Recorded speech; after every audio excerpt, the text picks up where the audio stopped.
So hi, welcome back to this quick tutorial. I will show you how to run linear regression in Excel step by step so that you perform your data analysis. So without wasting time, let's get started. So here we have online ads and we have sales.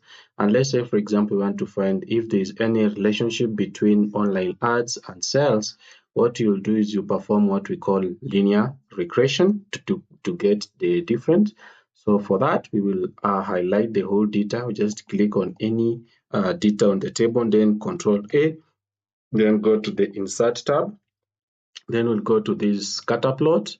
Then you click on it.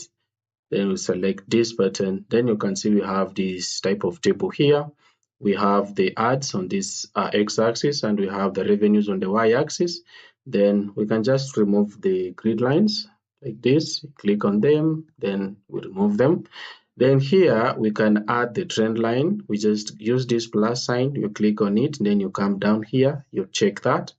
Then as well, you can use this more option. You can see you have the linear and you have linear forecast. So you'll go to more option. Then here, when you click on more option, there's this section that you can do more on your chart. You can click on, let's say, for example, we display the equation and also we display the r squared. And don't worry about this, I will explain it. So here what it says is there is when you look at this equation, you have 3, 1, 1. That is, it means, it explains that at every added ads, there's an increase of the collection of 311 revenue. Then this section, this number plus this number, it just shows the y-intercept here at this 0 point, the starting point. Then we have 0.69, which is the r squared.